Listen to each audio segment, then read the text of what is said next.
Barroso, tem mais informação? O que você tem para nós? Tem sim, Pitoli. O presidente da Câmara dos Deputados, Hugo Mota, avisou a líderes partidários que pautará a urgência do projeto de lei da anistia aos condenados pelo 8 de janeiro. A declaração foi dada na abertura de uma reunião que ocorreu na manhã de hoje, segundo 2 participantes. De acordo com esses líderes, a tendência é que os deputados apreciem a urgência, que não trata do mérito do projeto, mas que permite uma tramitação acelerada. E isso já deve acontecer na quarta-feira, após votar hoje a PEC proposta da chamada PEC da blindagem, que a imprensa está chamando, que impede investigações criminais contra deputados federais e senadores sem aval expresso do Congresso. Então, hoje está sendo votada essa PEC, provavelmente amanhã seja colocado o regime de urgência na PL da anistia. Ontem, o Mota informou a integrantes do Palácio do Planalto sobre a decisão e, inclusive, falou ao presidente Lula, com quem almoçou. Ainda segundo relatos, Lula reafirmou que não se opõe à concessão de anistia aos participantes de 8 de janeiro, mas tem toda aquela questão da anistia geral, ampla e restrita. É isso que a base, a situação do governo Lula quer impedir que seja aprovado. O parlamentar Hugo Mota, que é o presidente, tem afirmado a aliados que a pressão para que ele dê andamento a esse projeto aumentou com a condenação de Jair Bolsonaro pelo Supremo Tribunal Federal na semana passada. Além de deputados bolsonaristas, estão empenhados em destravar a proposta o governador de São Paulo, Tarcísio de Freitas, como já dissemos aqui. Além disso, Hugo Mota tem sinalizado a interlocutores do governo que não é, também ele, assim como Lula, não é favorável a uma anistia ampla, geral e restrita, como a defendida pelos bolsonaristas. A ideia do presidente da Câmara é buscar um meio termo, é aquele chamado texto que seria colocado paralelo junto ao Davi Alcolumbre no Senado, e a ideia do Hugo Mota seria a mesma, um texto que não atinja, pelo menos, Bolsonaro no quesito da anistia, Pitoli. Obrigado, Barros. Bogô, voto tem para urgência e para aprovação. O mecanismo, o regime, eles não querem Bolsonaro. Eles não querem a mínima possibilidade do presidente, do Bolsonaro ser candidato à presidência novamente. E aí, Pitoli, cai por terra todas aquelas pesquisas fakes, tá? Toda aquela mentirada toda.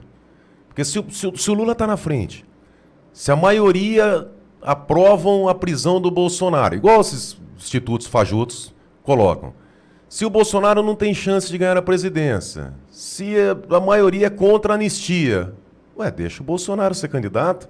Enterra de uma vez a direita. Não é melhor na urna, no voto, né? Se realmente essas pesquisas são verdadeiras, o que prova que tudo faz parte de uma farsa, tá? Esse é o primeiro ponto. Segundo ponto, eu vi uma entrevista ontem, acho que saiu, eu vi hoje, do Gilmar Mendes. Eu vi. Ele analisando o voto do Fux. Olha a indelicadeza, para ser muito polido aqui, né? A indelicadeza. Prenhez de incoerência, né? Olha onde que o Gilmar Mendes chega, analisando o voto de um colega. E o que é pior, o repórter pergunta assim para ele, se o senhor estivesse na primeira turma, o senhor votaria com o Alexandre de Moraes? Ele fala integralmente. Quer dizer, ele pré-julgou. Porque se esse caso for para o plenário, o Gilmar Mendes teria, num país sério, tá? Não num país mequetréfico, num paizinho pequeno, num país sério, tá? O Gilmar Mendes não poderia votar. Porque ele fez um pré-julgamento, ele já adiantou. E como é que ele pode dizer se ele não teve acesso aos autos? Ele não era juiz da primeira turma, ele não se manifestou. Ele fez um pré-julgamento, ele já falou, não, eu votaria junto com o Alexandre de Moraes. Ele já julgou, pronto, o presidente já está julgado mas por se ele. o Alexandre de Moraes comer cocô, ele come também. Para mim, isso aí está muito evidente que estão de mãos dadas. E aonde chega a questão? Eles já anunciaram que se o Congresso aprovar a anistia, que não for uma anistia que eles querem, tá? É tudo fachada. Tem que ser uma anistia que o regime quer, porque senão eles vão declarar inconstitucional. E aí vai criar um problema para o Hugo Mota e principalmente para o Alcolumbre. Tá? Vamos ver se todos aqui conseguem chegar na análise onde eu quero chegar. O Alcolumbre e o Hugo Mota, para eles colocarem a anistia para ser votada, eles estão trabalhando junto com o regime, com o abusador de direitos humanos, tá? para ser uma anistia que os ministros aprovam. Por que isso aí? Porque se o Congresso aprovar uma anistia e o Supremo declarar inconstitucional, tanto o Hugo Mota quanto o Alcolumbre, para preservar o poder, para defender o poder, terá que investir contra os abusadores de direitos humanos. Porque senão fecha o Congresso. Imagina, o presidente Bolsonaro anistiou Daniel Silveira. O Supremo fala, não, isso aqui não serve. O Congresso, a Câmara, né, pediu a suspensão do processo do Ramagem. O Supremo falou, não, isso aí também a gente não aceita. Agora o Congresso vai lá e faz o projeto de anistia. O Supremo vai lá e fala, não, isso aí é inconstitucional. Então fecha aquela porcaria lá, tá servindo para quem então? Então qual que é um dos problemas do Hugo Mota e do Alcolumbre? Eles estão articulando um projeto que o Supremo não derrube. Porque se o Supremo derrubar, para garantir a harmonia entre os poderes, ele terá que agir. E ali só tem frouxo na presidência. Hoje? Né? Meu Deus do céu. Tanto o Alcolumbre quanto o Hugo Mota, dois frouxos que não vão peitar. Interesseiros, né, Bo? Agora, um fato importante. O artigo 5º da Constituição, que trata das cláusulas pétreas. Pétreas vem de pedra, são imutáveis. O artigo 60, parágrafo 4º, inciso 4º, fala que não pode nem ter um projeto tendente a deliberar o afastamento desses direitos. Quer dizer, não pode nem ter projeto, não é aprovar uma lei. Não pode ter um projeto, Pitoli, que diminua o alcance do artigo 5º da Constituição.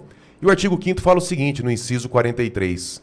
A lei considerará crimes inafiançáveis e insuscetíveis de graça ou anistia. Tá? Então, aqui resumindo, o que não pode ter anistia de acordo com a Constituição? A prática de tortura. Tem alguma coisa a ver com o caso do Bolsonaro? Tortura? Nada a ver. Né? O que estão fazendo com ele, sim. Sim, ele está sofrendo a tortura, mas no ele processo não promoveu dele... tortura. Tem tortura? Não. Tráfico ilícito de entorpecentes e drogas e afins. Tem alguma coisa a ver? Não. Terrorismo e os definidos em crimes hediondos. Tanto o terrorismo quanto os definidos na Lei 8.072, que é a Lei de Crimes Hediondos, descreve lá os tipos de crime. E não tem nada a ver. Então pode o Supremo Tribunal Federal declarar inconstitucional o que aconteceu? Não. Por isso, Vitória, agora consegue entender? Por isso que o Supremo bateu tanto lá que eram terroristas. Você entendeu? Que é para jogar na cabeça da população que isso aí foi terrorismo, mas não é. Porque não está descrito na lei. Porque não tem nada a ver, não tem relação com crimes ali em questão da raça, da origem, de crença. Não tem nada, não tem... O princípio da legalidade no direito, ninguém é obrigado a fazer ou deixar de fazer algo, senão em virtude de lei e adequação perfeita do fato à lei, tá? Principalmente no direito penal. Os atos que o presidente foi condenado, uma farsa, um circo, mas enfim, vamos pegar ali a condenação. A Constituição não proíbe a concessão de anistia. Então, se o Supremo derrubar aqui uma anistia votada pelo Congresso, é mais um abuso de direitos humanos. Só que eles perderam o limite, né? Eles perderam o freio, eles vão derrubar o que eles quiserem, nós vivemos uma ditadura. Acontece que já prevendo essa situação, o Mota e o Alcolumbre falam, mas espera um pouquinho, se colocar em pauta vai passar, porque tem voto. Se passar, o Supremo vai declarar inconstitucional de forma ilegal, abusiva. E aí, uma vez. Né? E aí o que os frouxos fazem? O que o Mota e o Alcolumbre fazem? O que eles vão fazer? Qual que é a resposta que eles vão dar para o Congresso? Deputados e senadores, os senhores aprovaram a anistia, tá? Mas o Supremo peitou o Congresso. E aí os deputados e senadores vão falar assim, mas ô presidente, e aí? Você não vai fazer nada? Então fecha essa porcaria.